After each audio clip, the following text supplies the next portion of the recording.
Ricardo Quirque, o patrono imortal, não deixe faltar de inspiração, pois soube lutar por um nobre ideal, de triunfar a aviação.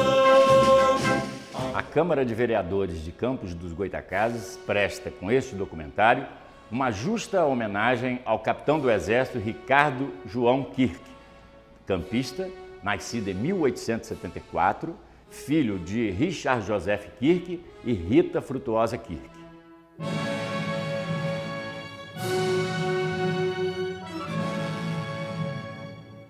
A família dele veio da Irlanda, né? Fugindo da fome.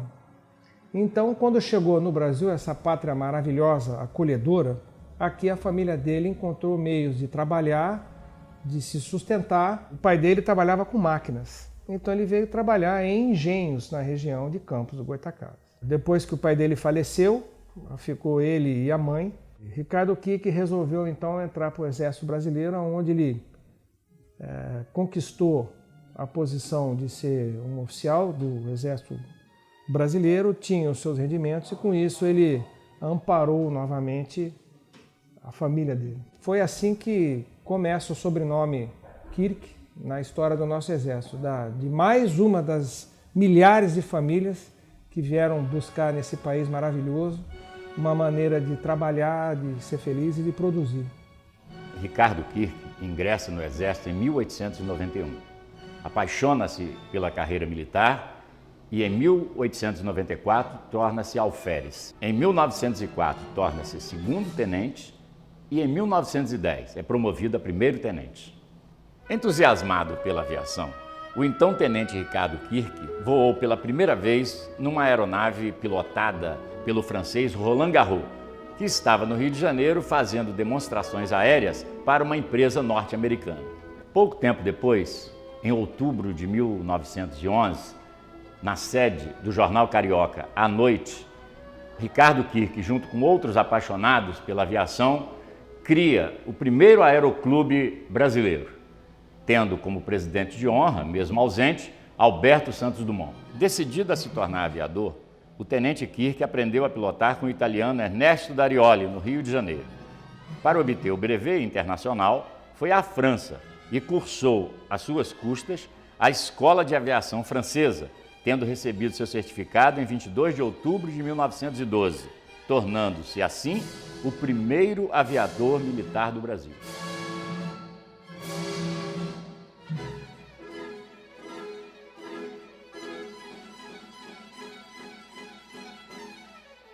Um aviador realmente pioneiro, empreendedor. Então ele trouxe para o Brasil praticamente a aviação motorizada, né? Ele fundou o Aeroclube do Brasil e ele fez o primeiro emprego real do meio aéreo num conflito. Isso faz dele a primeira pessoa, não só no Brasil, mas na América do Sul, que empregou o meio aéreo militarmente. Só isso já era fato suficiente para fazer dele a pessoa de exemplo que ele é. Mas, além disso, ele convenceu muita gente para que isso ocorresse. Toda mudança, principalmente no emprego de meios militares, ela tem que partir de uma situação onde não existia, convencer pessoas, conseguir orçamento e fazer isso acontecer, né? Não precisa falar que foi no começo do século passado, que era difícil. Hoje também seria difícil fazer o que ele fez. Então, a grandeza das ações dele, eu acho que vem daí.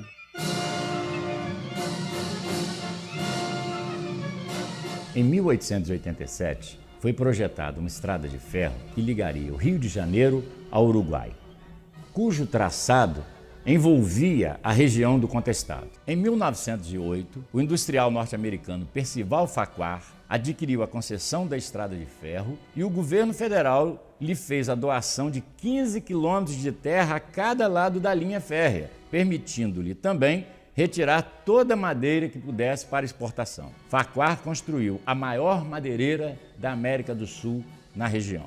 Na área do Contestado, A ferrovia e a madeireira de Farquhar empregaram, entre 1908 e 1913, cerca de 8.000 trabalhadores, inclusive de outros países, distribuídos ao longo de 372 quilômetros de ferrovia. Terminada a ferrovia e as madeiras para exportação, os trabalhadores foram demitidos. Revoltados, começaram a atacar as construções das empresas de Percival Farquhar. No início de 1914, a madeireira foi totalmente destruída. O exército foi chamado para conter os revoltosos. E inicia-se na região o maior e mais sanguinário conflito armado em terras brasileiras, a Guerra do Contestado. Esse movimento foi tão grande, tão forte, que envolveu mais de que 50% do exército brasileiro na época. Para que realmente as forças oficiais pudessem apaziguar, pudessem controlar a situação que estava difícil de ser controlada, aí vem a presença do quê? O general Setembrino vai em busca de um recurso que era novidade, a aviação militar. Por ocasião da Guerra do Contestado, o general Setembrino de Carvalho convidou ele para fazer reconhecimentos aéreos aqui na região e ele veio então com essa missão. E aí vem a figura exatamente de Ricardo João Kirk e também de um outro piloto que não podemos esquecer, que é o Ernesto Darioli. Eles vêm do Rio de Janeiro, vão montar as pistas, tá? Os hangares. Para cá vieram 5 aviões, Morane Saunier, e um dos aviões preparado exatamente para o reconhecimento, que foi batizado pelo Kirk, exatamente de General Setembrino.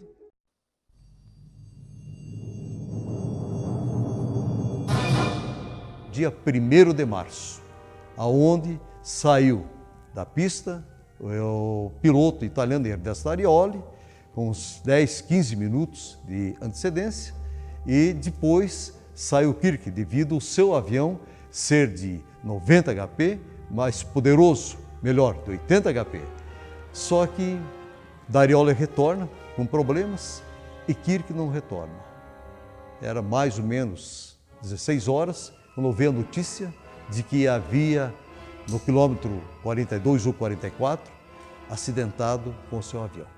Hoje é onde existe exatamente a Cruz do Aviador, o primeiro acidente da aviação do Exército, aqui na nossa região, e também o primeiro acidente da América do Sul. No dia seguinte, o carroceiro, o seu Miguel Tchaikovsky, trouxe em sua carroça o corpo do Kirk.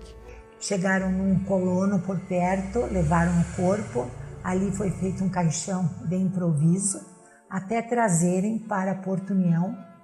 Os trabalhos dos funerais foi exatamente recebido na matriz hoje que é de Porto União, na Igreja Nossa Senhora das Vitórias. O corpo foi encomendado por um dos lutadores também em relação à pacificação do contestado, Frei Rogério Nihaus. E em 43, o Exército levou os restos mortais dele para o Rio de Janeiro. Os restos mortais do capitão Ricardo Kirk foram sepultados numa cripta em frente à de Alberto Santos Dumont, o pai da aviação, no mausoléu dos aviadores, no cemitério São João Batista, no Rio de Janeiro. Em dezembro de 1995, os restos mortais do capitão Kirk foram trasladados para o Comando de Aviação do Exército em Taubaté, São Paulo, onde foi erigido um monumento em sua homenagem. O que motivou a trazer Ricardo Kirk para cá, os restos mortais dele, né? É que eu acho que aqui o destaque é maior. Aqui ele é o aviador que a gente procura tirar do exemplo dele os valores, aqueles que eu falei, né, para os futuros pilotos do Exército. Né?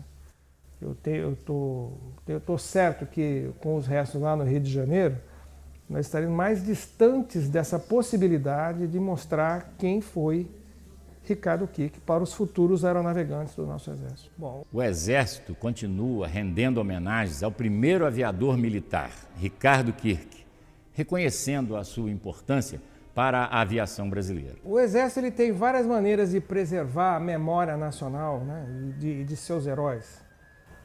Uma delas, uma muito simples, é a denominação histórica para as unidades. O Comando de Aviação do Exército, né, ele tem o nome histórico de Brigada Ricardo Kirk. É uma maneira muito simples, mas que tem um simbolismo muito forte. As comemorações em si do centenário, a aviação do Exército repetiu algo que ela faz ao longo de todos os anos. Dessa vez, como o centenário foi um pouco mais pomposo, né? Mas a gente vai até o local do acidente que vitimou Ricardo Kirk. Então, lá perto da cidade de Porto União, a gente vai até lá com uma representação e faz uma homenagem. Esse ano nós levamos o curso de pilotos que a gente está aqui, todos os 20 alunos, levamos 3 aeronaves, eu fui pessoalmente para a gente fazer uma homenagem para Ricardo Kirk no local do acidente que o vitimou. O que mais me encantou, vamos dizer assim, foi a participação da população. O local do acidente é no terreno, é um local de difícil acesso. Já foi uma estrada de tropeiros que fazia a ligação do norte com o sul, né? Mas no meio do mato, sem nenhuma estrutura, para nenhuma dama se sentar, para nada, tinha uma quantidade enorme de populares, maior do que a quantidade de militares que eu levei. E naquele momento, quem fez o uso da palavra foi a dama da cultura local. A região é muito influenciada por Kirk, por causa do acidente e do que aconteceu lá há 100 anos atrás. O pessoal de lá manteve a tradição.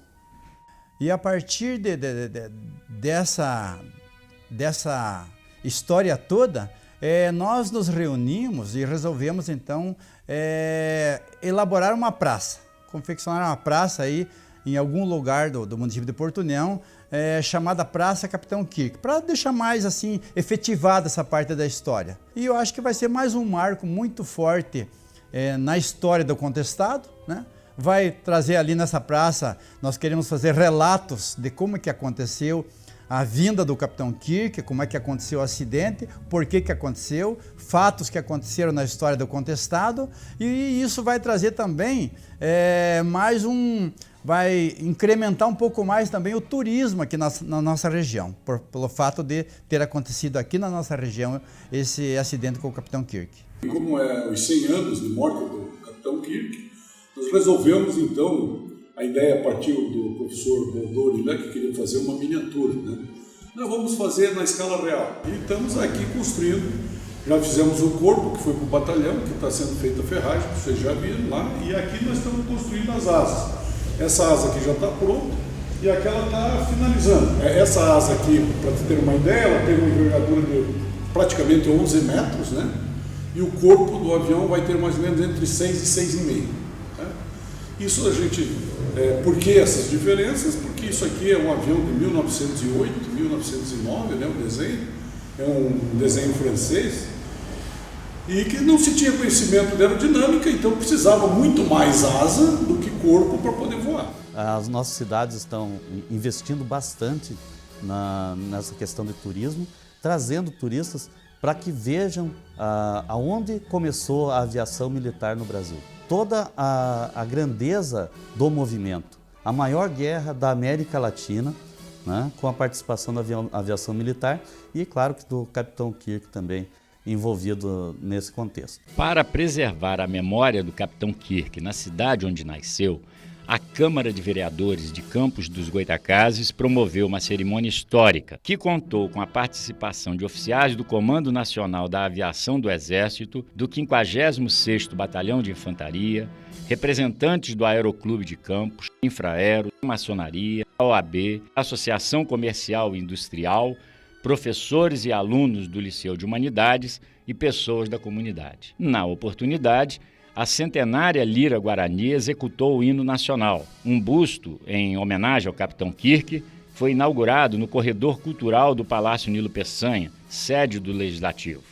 E todos puderam assistir, no plenário, o documentário da TV Câmara Campos sobre a trajetória do capitão e sua trágica morte em ação na Guerra do Contestado. A Câmara também distribuiu um livro narrando a história desse herói nacional, o qual se encontra disponível na biblioteca virtual do Legislativo. Vem ao encontro da nossa necessidade de divulgar tanto o vulto Ricardo Kirk, quanto um herói nacional que merecia ter mais destaque nos nossos livros escolares. A aviação é que agradece. O interesse pela trajetória do capitão Ricardo Kirk ultrapassa as fronteiras do Exército e das Forças Armadas, sendo motivo de estudos em universidades e fruto de pesquisa de historiadores.